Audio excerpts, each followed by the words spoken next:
Hey, just gonna talk with Amy Sousa today.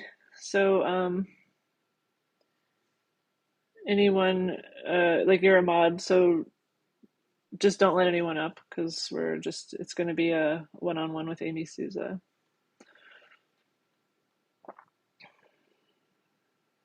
Sorry, just sharing it out, and then we'll get going on it.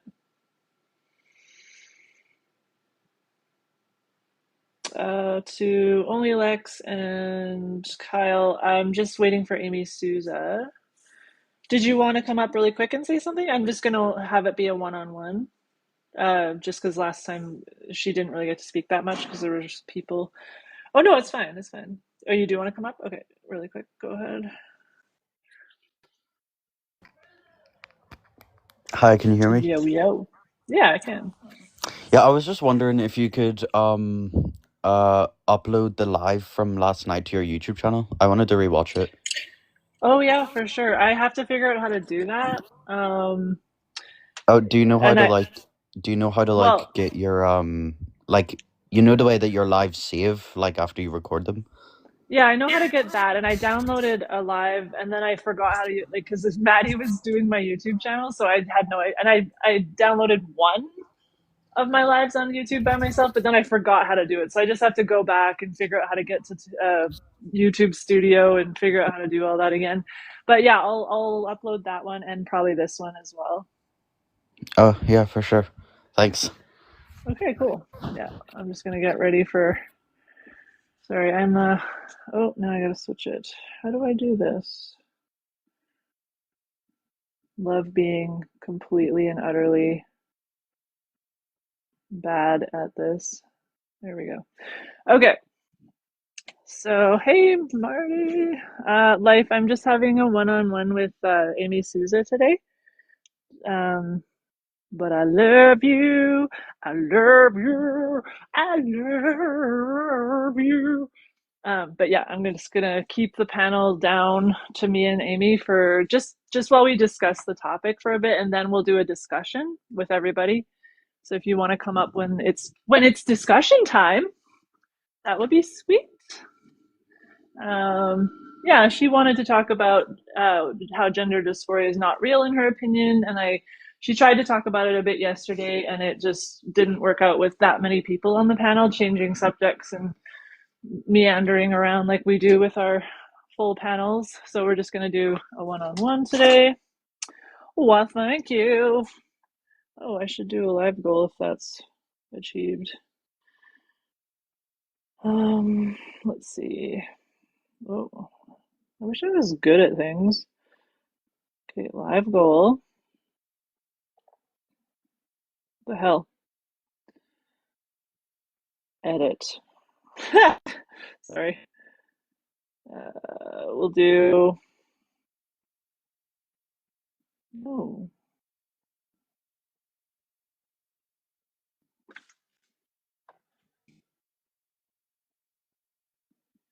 okay.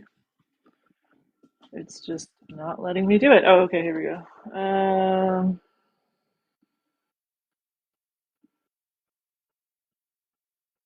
What the hell? We're gonna go. I don't know. Bunch of roses. Uh, sure. We'll do that. Okay. One-on-one with Amy Sousa. Told her to come in 10 minutes, but she's welcome to come anytime now.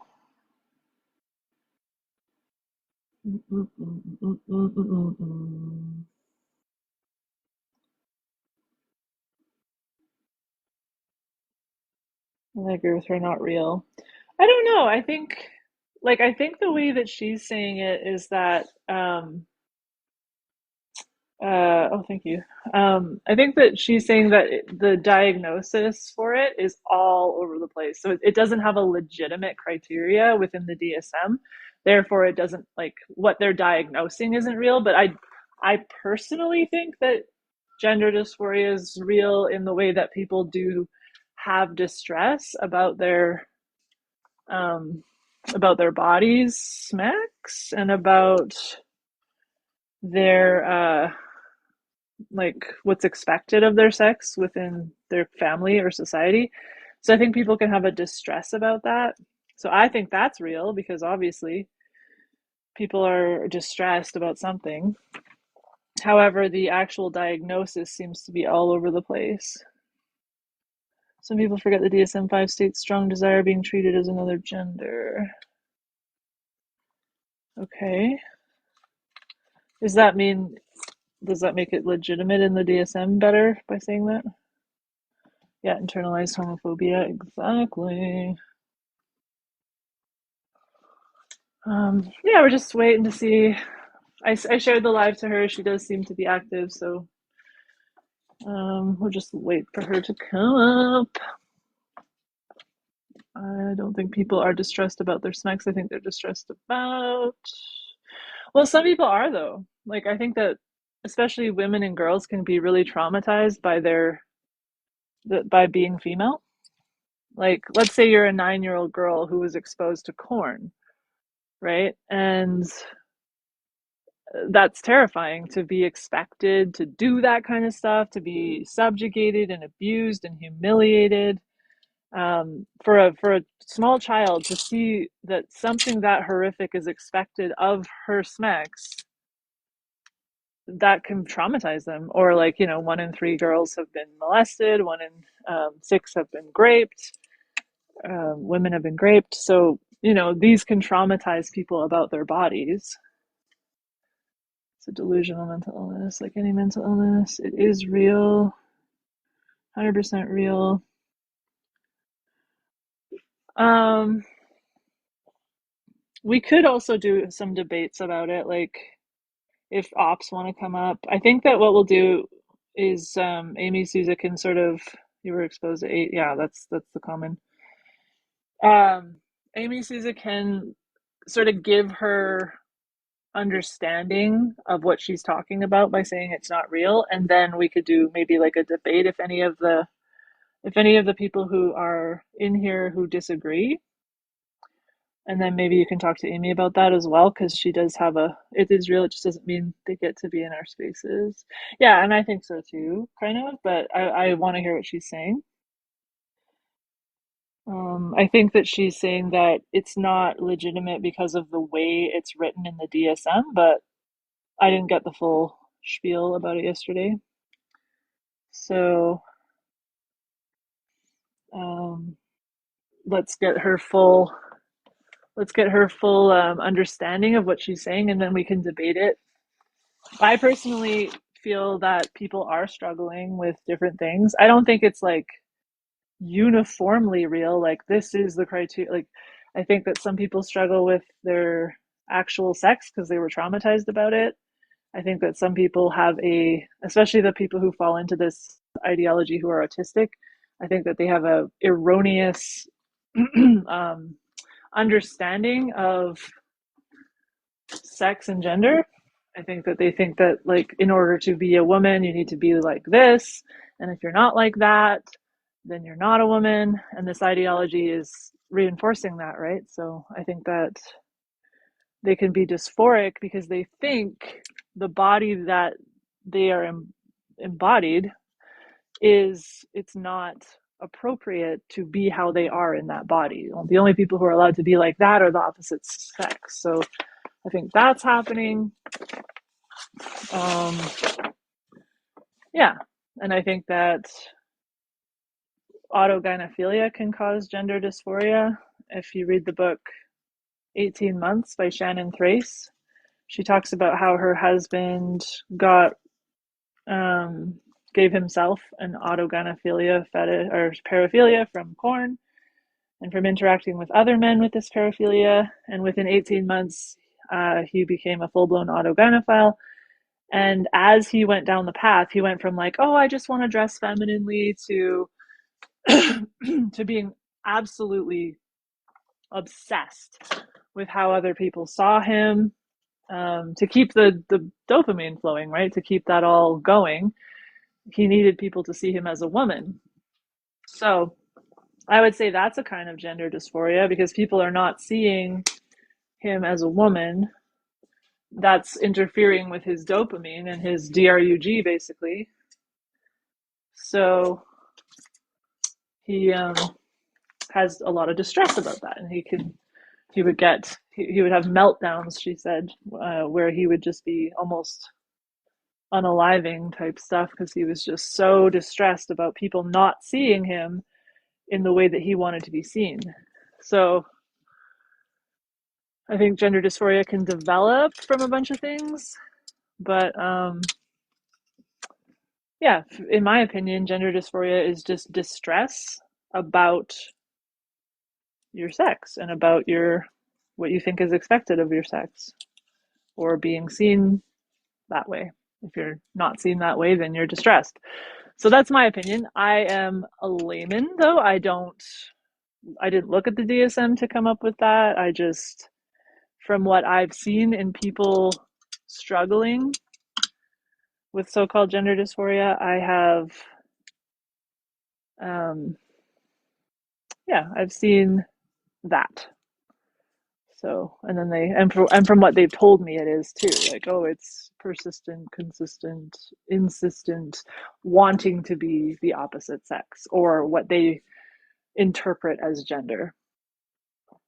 And what they interpret as gender is how their sex is expected to act and dress and be and do, which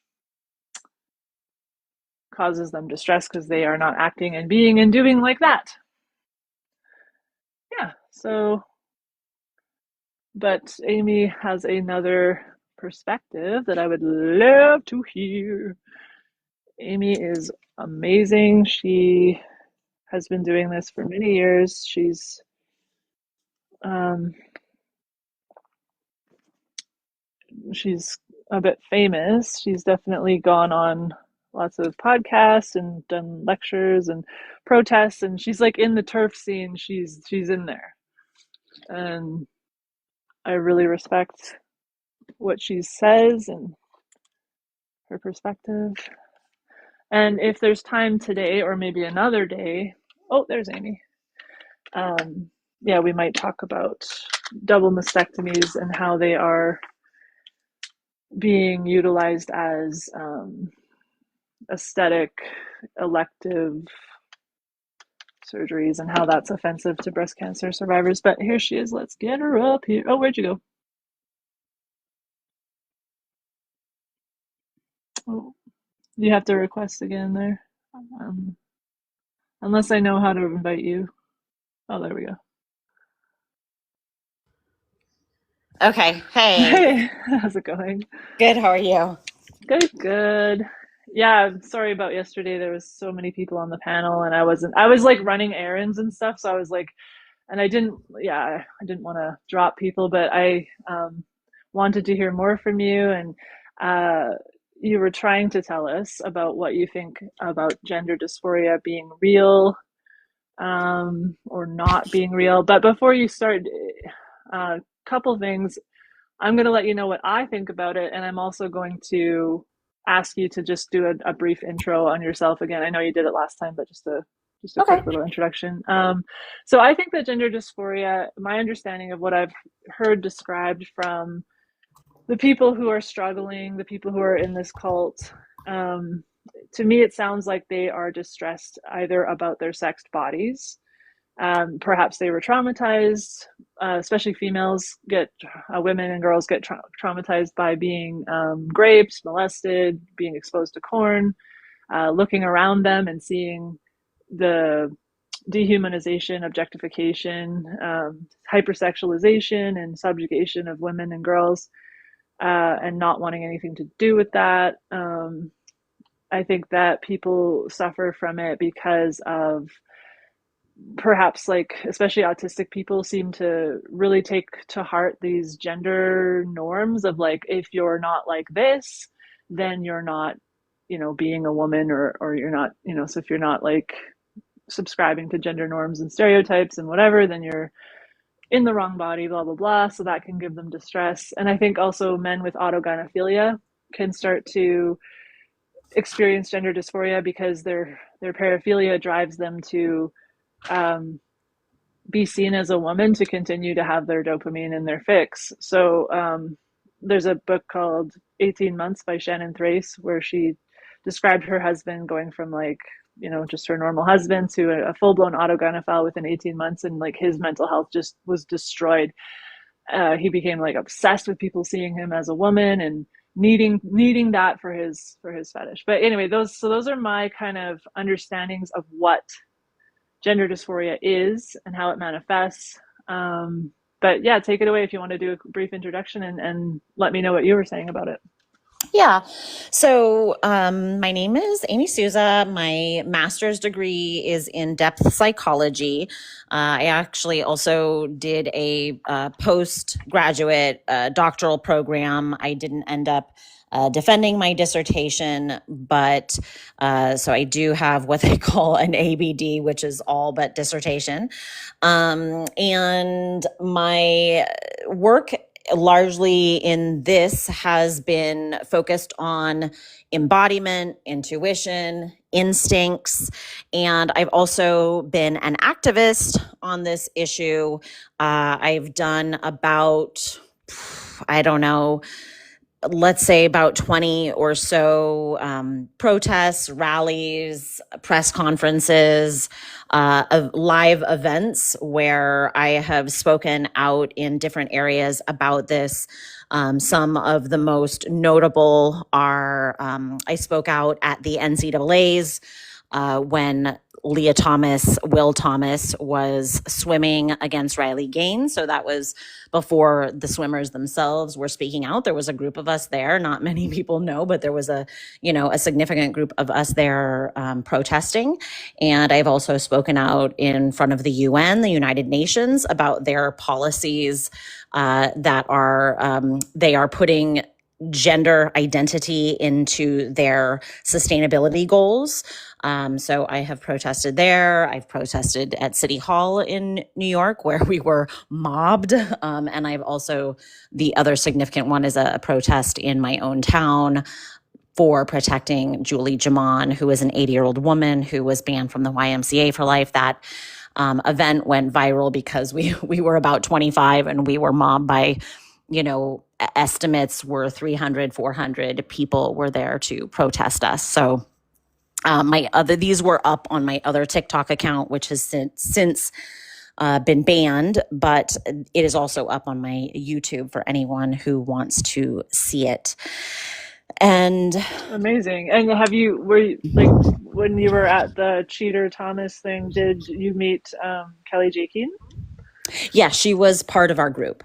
So nice. there was an organization at that time called Save Women's Sports with Beth Stelzer, and she headed that organization. She brought in Kelly J. So we were part of the same group. We had a press conference there. If anyone knows, Colin Wright was there, who speaks out against this on Twitter and is part of the Manhattan Institute and has Reality's Last Stand. And there were Mary, I think her name is Mary Harrington, who's a former Olympic athlete herself, was there. Also former Olympic athlete and coach, Coach Forsett, a male coach, was there. He was also speaking out. There was another woman, Coach Linda Blade, who is part of Icons and which is a protecting sports organization. She herself is a former Olympic athlete, so she was there. So there was women from Partners for Ethical Care, which is a parent organization there. So there was a bunch of different people from different organizations, and there were, again, we held a press conference, but, press did not want to cover the fact that he was being protested. So we did get some right-wing press to cover us. Fox News was there, and Swim Swam, which is a swimming organization, covered us, but we didn't get as big of a, we didn't get the press because, mainstream legacy news media does not want to cover these stories. Yeah, and it's really good to, I don't know if you can feel like you accomplished something, but having the UPenn apologizing, returning the medals and awards to the women who deserve them, having where we're at now, and that was years ago too when you guys did the protest Yeah, and when yeah, he was doing that. So it's heartening to see that now we are making progress in having at least with some things like that, like you know, the apologies. And I think that those women should sue personally, even though they're getting apologies and their awards back. I think they should still sue yeah, people, especially for forcing them to endure basically sexual harassment, you know, forcing them to be in a change room with him. yeah. um, I don't know what else they could sue them for, but I think that lawsuits should fly personally. But Yeah, I agree. Um, I I think that when we were there, we had a lot of swimmers and parents of swimmers come up to us and sort of secretly say, like, hey, just so we like what you're doing. We think that what you're doing is great. And we kept saying to them, why don't you join us? Why don't you speak out? And they kept telling us, all of the excuses of why they could not speak out about this. And part of me, of course, understands, because there is a true cost to speaking out. A lot of us, I have definitely paid a cost for speaking out on this issue. And however, the other thing is that we are not going to get anywhere until people start speaking out. And I think once Riley Gaines and a number of the other swimmers started speaking out about this, it got a lot more coverage, because, it's a more personal story to hear these girls speaking out, or young women, I should say. And, I do think that I really do believe that our voices there were highly influential. And I've done, at this point in my life, I've done other events. I put on a speaking event with Riley Gaines in Tennessee. So I got to, speak on the same stage as her. And, that's it. She said, that influenced her. She didn't speak out in the moment, but, she was aware of us. She saw us. She was, encouraged and emboldened. So this really goes to show that, you don't know who you're influencing in the moment, and you don't know who is going to see you be encouraged, be emboldened, and now look at her. Now she has, millions of followers. She is doing a lot politically. She is getting, I'm guessing that she is herself on the way to some sort of political position, is my guess. But I think, yeah, I mean, I'm glad that our voice inspired her, because now she has been such a positive force on this issue. And she has a lot of what's great about her as well, unlike a Matt Walsh, or like I'm not going to, I guess, dig at Matt Walsh, but there's things to dig at. But like, I appreciate about Matt Walsh, he has his own platform. He has his own audience. It's not my audience, whatever. But this is to say, there's something that I really appreciate about Riley Gaines, is that if you listen, she is using radical feminist talking points. yes. So when we did the event with her, we spoke to her a lot about the importance of language, about the importance of not using terms like biological man, Yes. about staying grounded in reality. And if you listen, I know a lot of people who are more liberal critique her because she is, quote unquote right wing. But if you listen to her, she is using radical feminist talking points. So she has really engaged with, listen to radical feminists, and that is the position that she is speaking from. I think women can't help but do that. Like even that one Fox Kelly, whatever her name is, Megan Kelly. Megan Kelly, she's even doing that, and she's so trying to toe that line of being conservative and right wing, but she's because these are women's issues, and women's issues are to do with radical feminism. Like it's really just you can't care about women's issues and not align with radical feminism. But that's why I wanted to fangirl so much yesterday to let you know how much you influenced and impacted me. And I've been on this app for 2.5 years, really impacting other people, or so they say. I'm not trying to be not humble, but I get lots of messages on how people tell me how I've inspired them to speak up, how I've inspired them to take action in their community, how I'm giving them language and like you say, emboldenment. It just gives us all strength. The more of us that speak up, the more of us that do things, the more of us that stand our ground and say no, it gives other women courage. And I Yeah. understand why women don't have courage. I don't show my face on this app. I have Yeah. a 16-year-old daughter. I live in a small town. I have a business. The one time I tried to speak up in my town, I had turf spray painted on my door, which is basically like having being called a racist or an NAZI or Yeah. whatever. Like Yeah. it was devastating. I lost so much business. I lost so many friends.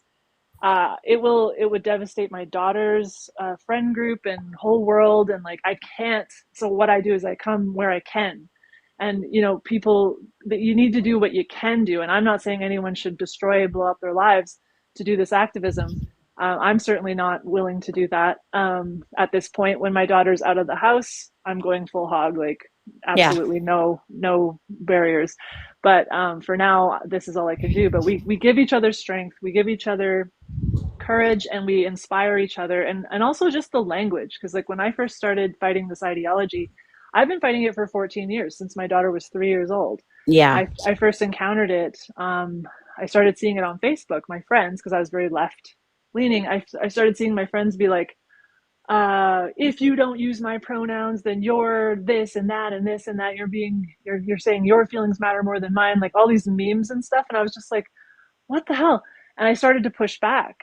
Yeah. Instantly lost all my friends. Instantly, they blocked me, they attacked me, and I was flabbergasted. I had no idea this issue was this contentious. I was just like, whoa! All I was doing was saying like, hey, maybe some very reasonable pushbacks that were polite and whatever. And it was just like from that moment forward, I was like, this is bad. Whatever this is bad.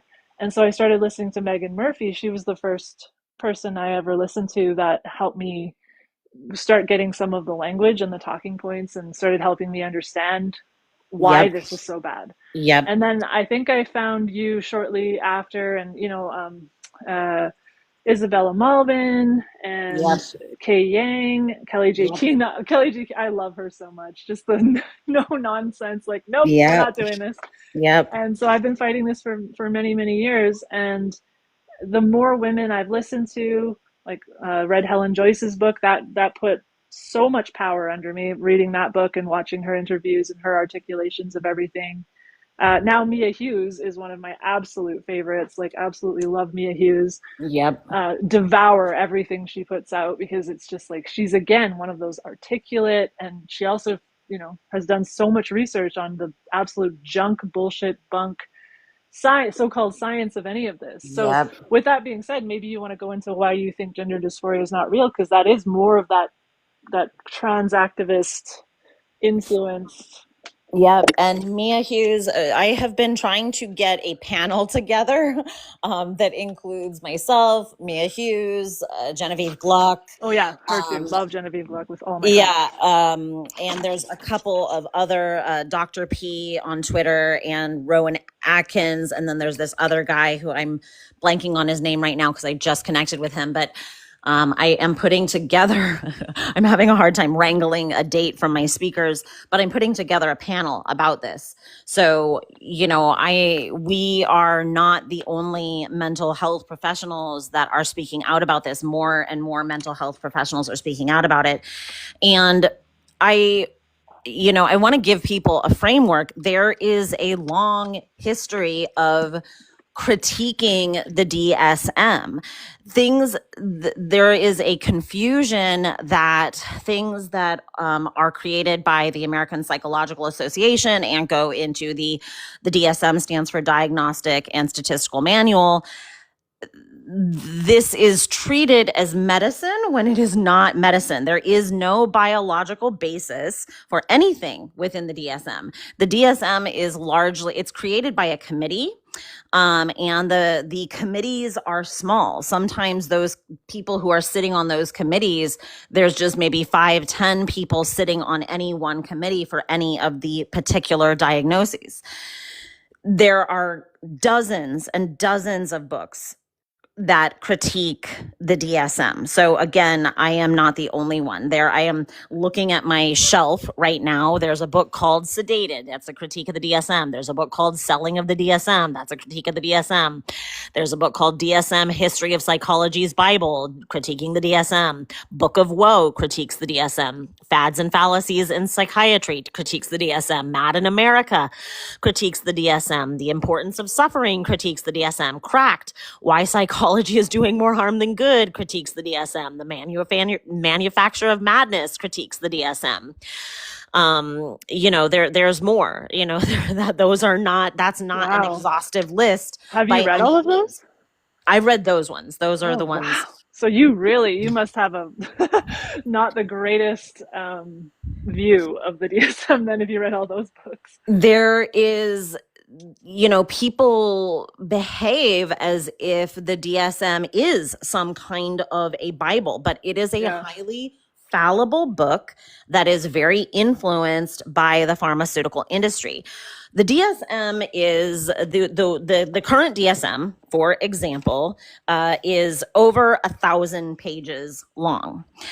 When the DSM-5 came out, it was on the Amazon bestsellers list for over 5 months, beating out books like the newest Harry Potter and 50 Shades of Grey, which are some of the most popular books in terms of sales for all time. Why was a 1,000-page diagnostic manual outselling popular fiction?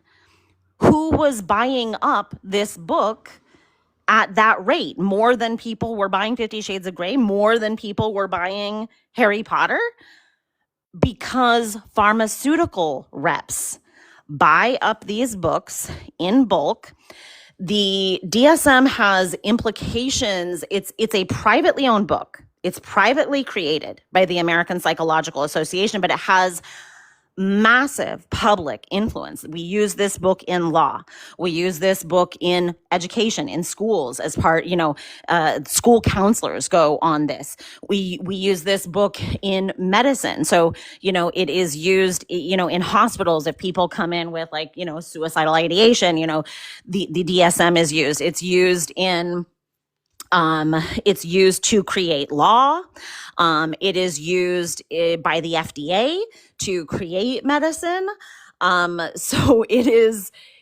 There are just dozens and dozens of public implication that this book has, but it is also, again, privately funded, and a lot of that funding for the research comes from, shocker, the pharmaceutical industry. And in fact, many of the diagnoses within the DSM are directly created in order to sell specific medications. So the language and the diagnostic criteria exists to sell medication. And one of the best examples of this was what was it called? The original disorder for PMDD, which was created for, ultimately it's just created for PMS. It was women who were experiencing PMS. And do I have it written down? I'm gonna see if I have just a quick pause, because I know you're new to TikTok. So the main words that get us taken down are like the S word for unaliving. So you can't say K or S. You have to say unaliving or self-unaliving. Oh, okay. You also can't say like PO file. You know what I mean? Like you have to say we say P3 or that kind of thing. You can't say, what else can't you say? Yeah, it's unalive. Oh, you can't say the GUN word. You have to say like pew pew, which is so stupid. But we have Okay. to talk. We have to talk like lunatics on this app in order to not get taken down. But one that will definitely get you taken down is the S word. So just gotta. And then Okay. also for the people listening, if everyone can like the live, send gifts, send gold, live gold gifts, like, share. That helps protect the live as well. Let's keep Amy Sousa here. If I do get taken down, I have a bunch of other accounts. So just type in Martha and you'll see me live and just come back on another one of my accounts. So I'll continue the conversation if we get taken down. But yeah, go ahead. Well, in any case, I'll make this short so that I can get into gender dysphoria. I just want people to have an understanding that the DSM is a really fallible book. Yeah, that's crucial because there's so much credibility put on it. So for you to sort of cast a bit of doubt on that credibility, I think is really valuable. Go ahead. So there was a drug created. I can't find the reference. It's either in sedated or it's in cracked. I can't. I'm tried to rifle through the book really fast to see if I could find what it was called. But basically, there was a drug marketed to women for quote unquote PMDD, and ultimately it was a rebranded version of Prozac. So they thought they were getting a medication to deal with their premenstrual stress issues. It was after the patent for Prozac ran out, so they could rebrand it under other names, and it was rebranded to sell to women, and they did not even know that they were taking Prozac. They had no idea. And when one woman was, confronted by her therapist, who was an honest person, and was like, hey, did you know that drug that you're on, that's Prozac. It's not like to deal with your sort of menstrual issues. It is one of the, kind of worst antidepressants, and it has addictive things. There's a lot of like negative side effects for Prozac. And are you depressed? Is that why you're on Prozac? And she was like, no, it's for my menstrual stuff.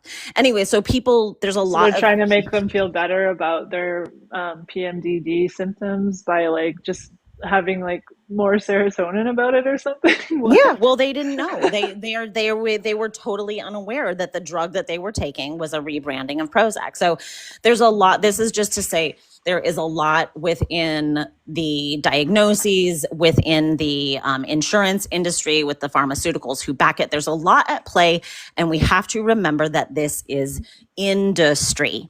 And one of the things that social media, because social media is such a double-edged sword, but one of the things I'm seeing, I've started to see TikTok videos and different videos of people who are saying they survived the psychiatry industry or whatever, and they said like they go into their stories and their journeys through all these medications and how like symptoms you wouldn't believe happening to these people, and they're like what they went through, and they're basically saying that they survived these industries that we uphold as like, well, if you have this, you go to them and they help you.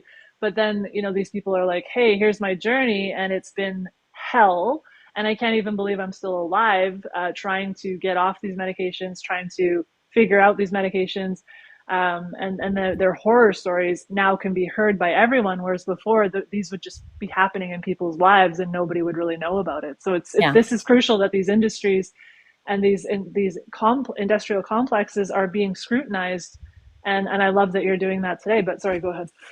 Well, so I've done a couple of talks on the DSM already. One I did was called Engineering of Delusion, Empathy Traps, and the Engineering of the Trans Child. Another one was about sublimating sexism, critiquing the DSM-5 diagnosis of gender dysphoria. And one of the things that I talk about in that talk is that there has been a history of very sexist diagnoses that have then ultimately been taken out. But the diagnosis, for example, of hysteria was, the notion of hysteria has existed since Hippocrates, has existed since 460, BC. This notion of the restless womb that causes women to be agitated and move around her body. This was in the DSM until the 80s. Wow. Wow. Yeah, So this is to say, and there's a number of other diagnoses that I could list to you that were in the DSM.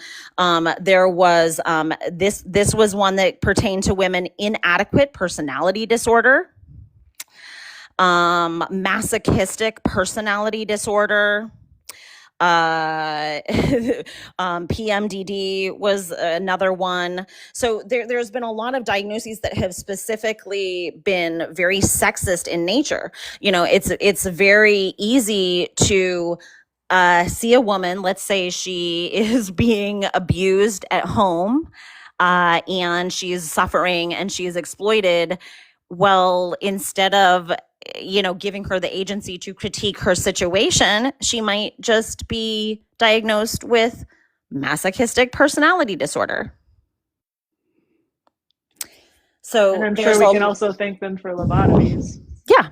So there's a lot of things in there that have normalized self-harm and that have kept people from having any agency. Okay, so I'm going to go into the diagnosis for gender dysphoria. So I want to read the diagnosis, and then I want to read you the definitions, and even just at this basic level, because there's a lot of people out there saying that they have this, but they've never read the diagnosis and they've never seen a therapist about it. So a lot of people are just self-diagnosing. And all the time when I critique this diagnosis, people say, well, what it means to me is, what it means to me is, what it means to me is. Well, the fact of the matter is people are having symptomology, whether that symptomology is a dissociation from their sex organs, whether the symptomology is a mental obsession with becoming the opposite sex, whether the symptomology is a fetish. People are having a lot of symptoms. Those symptoms have nothing to do with this diagnosis that is in the actual DSM. The actual diagnosis, the actual clinical words and the clinical criteria being used for this diagnosis are ridiculous. It rests on the faulty premise that everyone has a quote unquote gender identity, that it is innate to their bodies, that notion already is ridiculous. Identities are not innate. We're not born with identities. We're not born thinking complex, organizing visions. An identity is like an organizing vision that you have about yourself. It's like a self-organizing definition that you use about yourself. It's necessarily abstract. It's an abstract thought that you're having about yourself. You don't need a self-defining concept to go about the world. And this used to be critiqued in itself. It used to be, Jung, Freud, and religious stances said to not be attached to any one egoic concept about yourself. That's necessarily a trap, that it's necessarily narrow and regressive to have a single world defining concept about yourself. Okay. But the diagnosis is a marked incongruence between one's experienced/expressed gender and assigned gender of at least 6 months duration, as manifested by at least 6 of the following criteria, one of which must be criteria A1. So the basis is a marked incongruence between one's experience-expressed gender and one's assigned gender. So gender in the DSM, the definition is gender is used to denote the public, social, cultural role or lived role, a role. It's used to denote a role as a boy, girl, man, woman, or other gender. So first of all, that's very sexist right there. Well, and they've defined it through the ideology. Like there's no scientific basis, there's no anything. No. They've just ideologically, like this could come just from a trans activist. Like they might as well have just said, hey, trans activists, can you write us a definition of gender and a definition of gender dysphoria in our legitimate or so-called legitimate credited Bible that people look to diagnose serious disorders, and especially things that can lead to medicalization. Yeah, and feminists have long critiqued, like, being a woman is not a social role. That's the whole thing that we said it's not. It's not a social role. It's not a Nope, social we're role. actual human beings, and we exist Please, immutably and objectively. please stop projecting social roles onto our body. So it's saying, if you read it again, a marked incongruence between one's experience expressed social role and assigned social role. So So to there would be me, your in-depth psychology that you were explaining yesterday of saying, well, that would be a reasonable response to imposed upon sexist and often from capitalism and misogynistic yes. roles put onto women and girls for hundreds, if not thousands of years. That would be a reasonable response of the psyche, especially as we're given more freedom as women to have distress about those assigned crap. Yep. Yep. Yep. So that is, to me, again, yes, a very reasonable response to. I have had this myself. I was raised in a very fundamentalist household where girls were told to be submissive and men were the heads of the household. And I am very outspoken. I'm very combative. I'm very competitive. There's a lot of aggressive traits in my personality. Although, people all the time on this app are like, how can you like critique this? Like, cause you dress in a very feminine style. But regardless of how I dress, there are many, many parts of my personality and my behavior and my attitude that would be traditionally called masculine, and in my house growing up, that was a big problem. And I rejected gender rightly. I felt very constrained. I felt boxed in, but luckily, I found a lot of feminist authors who gave me the language to critique what was happening to me. So right now, instead of, therapists giving young people and even adults language to critique a very narrow and regressive culture, they are saying, something is wrong. And again, they're saying, oh, you don't like the box that you're being squished into? Well, just choose another different box. They're Yeah. not saying, feminists have long been gender abolitionists. They want to smash gender. Yes. But And go I on. think that, well, I would just think that like giving, like, so what buffered you and what buffers other girls and women from feeling that really internal distress could be the feminist books that you came across or the feminist mentors you came across. And so, you know, that would be part of helping people come through distress. Like that would be to offer them. And this is what I say to girls who are destroying their bodies because of this ideology all the time. I say, we're trying to make the world a better place for women and girls. You can join us. There is a better way to feel good about being female and how you are than to attack and destroy yourself to try to make yourself look like the sex that is more humanized, that is more valued in the world. And even you're valuing that sex more when you attack and destroy your female, try to attack and destroy your female form. So what you're saying about having those influences and mentors that buffered you Yeah. probably from having gender dysphoria or whatever the heck that is. But go on. Yeah. Well, and the other thing is, again, identities are abstract mental. They're mental, abstract, self-defining concepts. They're necessarily fluid. They're necessarily changing. They're fragile. So there's no such thing as an incongruent identity. There's not a right or a wrong identity for your body. Oh, You crucial, you can crucial thing. have people all the time. I spoke about this in the live. People all the time have identities that cause them distress. It doesn't mean you have the wrong body. You have a world defining concept that people think thoughts that cause them distress all the time. It doesn't mean your body is wrong. You are having thoughts that are It's a obsessive. misunderstanding. It's a misunderstanding of what you think is expected of you to have this certain identity, but there is no rules. You don't have to have any kind of identity, and regardless of whether you're male or female, or whether you're in certain religions, or whether you're you know, in certain socioeconomic situations, you don't have to have a matching identity to those things. You can just be how you are, and that's what we should be moving towards. Yeah. And the other thing is the the diagnostic criteria are based on things like clothes, haircuts, toys, Oh my makeup. God. The diagnostic criteria is literally about purchasing consumer products.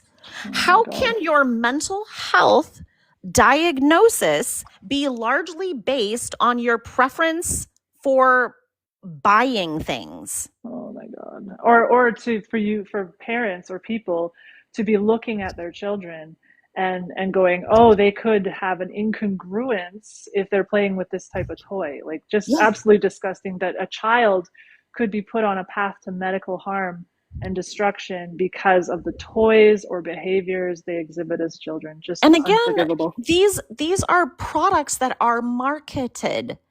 Again, so to base something off of how influenced you are by marketing, to base a mental health diagnosis on your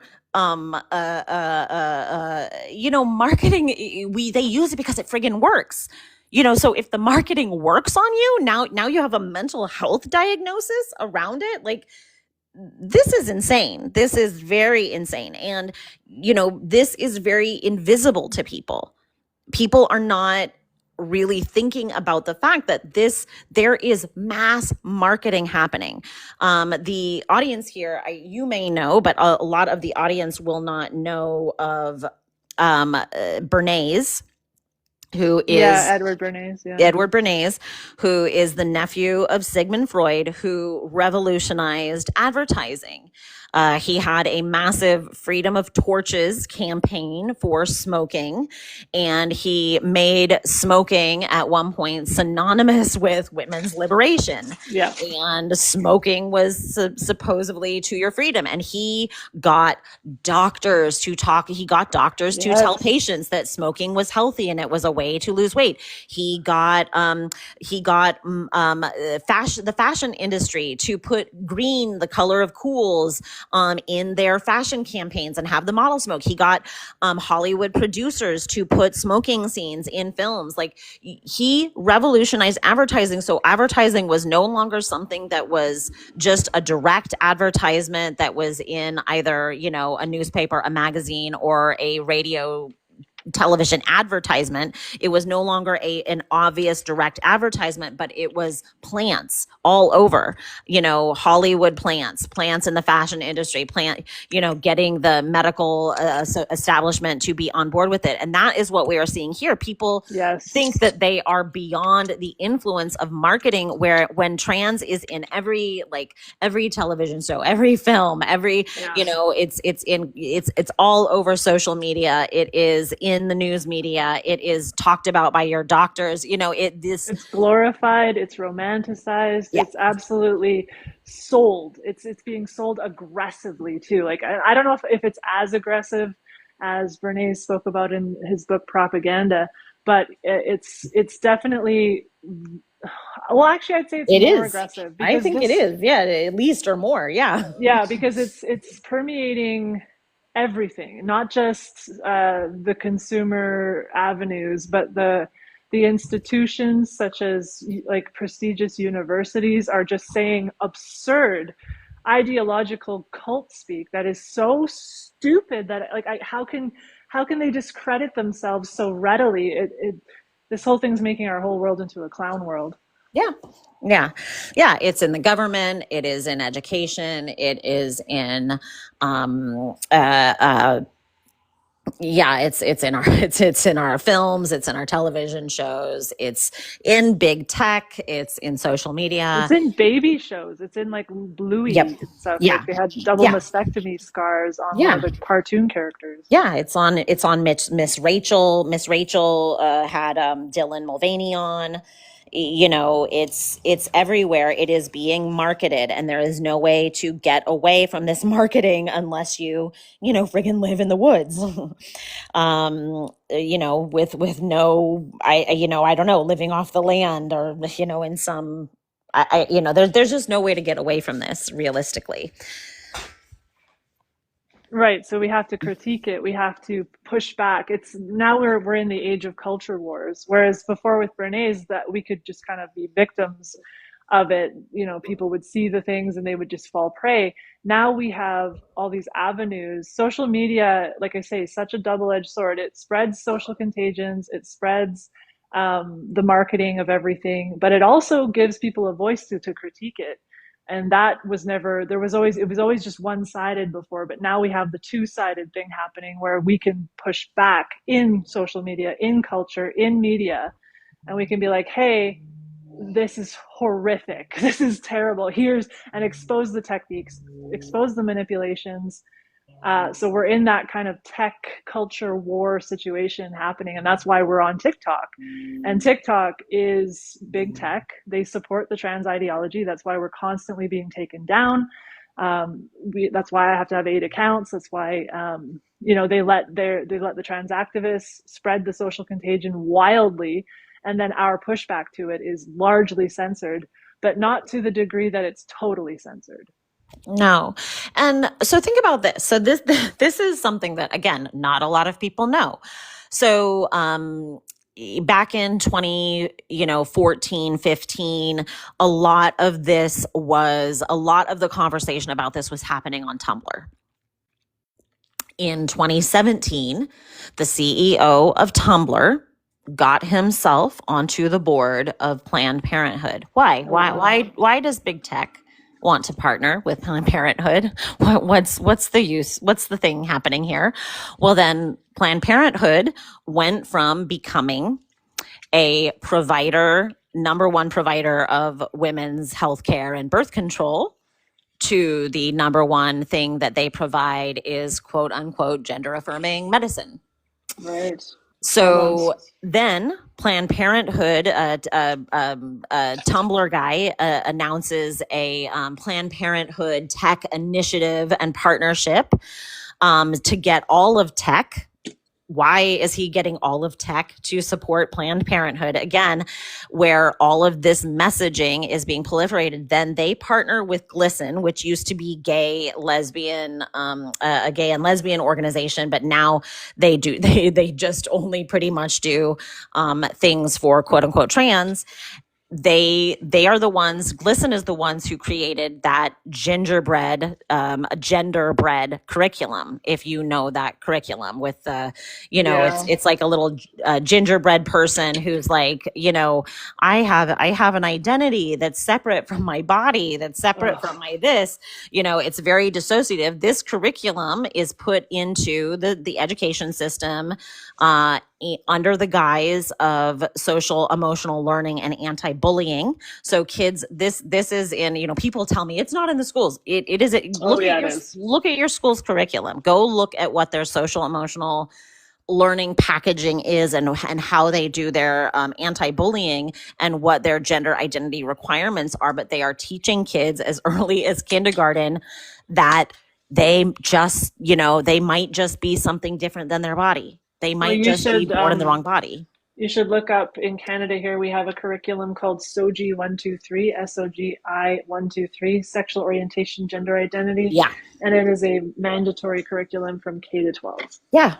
So this is, again, teaching kids to question themselves. It's teaching kids that they cannot, again, this to me, this is so damaging, to teach kids that they cannot trust the authority of their own body. That Canada guy who had the insane prosthetic breasts that he wore. Yeah. And kids are supposed to call that guy, enacting a very obvious fetish. Yeah. And they're supposed to call him a woman.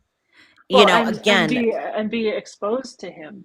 It's so confusing, these adults, with Drag Queen Rumor Hour, and allowing men to cross-dress as their teachers, That's so confusing that like when kids go into school, they should be placed in an environment they can trust.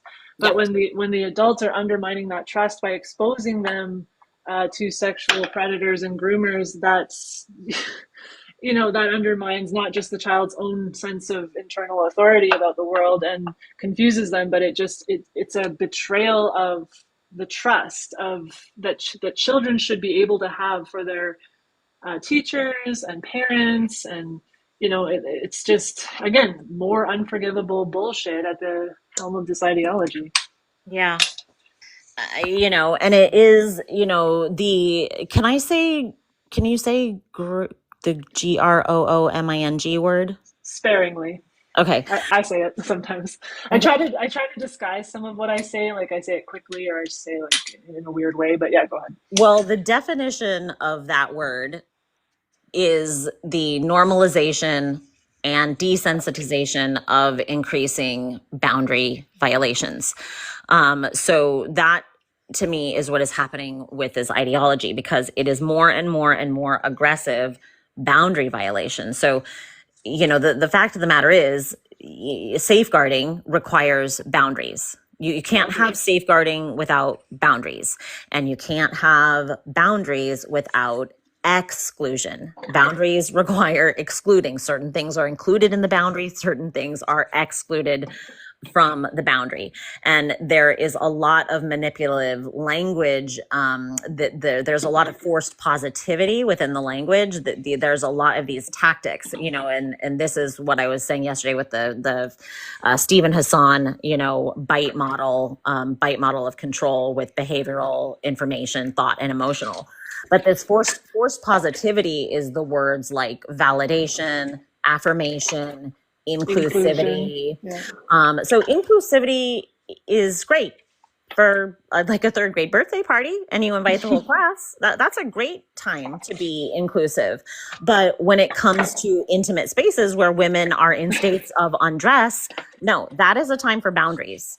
Yeah. That is not a time to include men because for some reason they feel non-conforming to their physical circumstances. I don't I don't care why men are non-conforming to their own bodies. It doesn't mean that they're women, nor does it mean they should have access to women's spaces. And you can't have a boundary when you can't have a fluid boundary. It doesn't work when it's fluid. It doesn't work when any man who labels himself that way can identify into it. And I think that's why there's so much more pushback now, is because at first, there wasn't enough evidence in a sense to say, people were like, well, no one would self-identify that way. No one would do that. Well, now we see there are massive influencers who are doing just that. There are tons of people who are doing that. There are tons of people who would, willingly lie about their identity. And again, I don't care why they identify that way. I don't care why they feel different than they are. I care about protecting women and girls' safety. I care about being able to talk about people's embodied physical circumstances without repercussions. This is what I always say. Like, this is exactly what I say to these men every day of the week on this app. Like, because there's the thing about women, it seems, is that women have so much empathy and so much compassion and understanding. And so when I talk to them about this and they're just like, well, what about them? And I say, I don't give one shit about them and what's going on for them. I don't care what's going on for these individual men. I don't care if they're having a fetish. I don't care if they're having a disorder of their mind. I don't care if they have internalized homophobia. I do not care what's going on with these men. I care about women and girls and our boundaries being respected no matter what, whether that's convenient for these men, whether that suits them, whether that makes them safer. I don't care. Yeah. We're not here to compromise our boundaries. No. And our safeguarding and our rights, and protecting our children, our elderly, our pregnant women. These women are vulnerable as it is. Yeah. Then you add being a child, then you add being pregnant, then you add being elderly, then you add being disabled. I like to help men wear women as a costume more safely and more comfortably is absolutely the last thing on my mind as far as what I care about. You know Yeah. what I mean? Yeah. Yeah. Yeah. There is no reason. And I think, that is one of the things that the diagnosis does. So the diagnosis of gender dysphoria, it does create an empathy trap, because the normal response, like if I told you, like, hey, I have a child, I'm going to chemically castrate my child. Hey, I have a child, I am going to cut off their healthy body parts. Hey,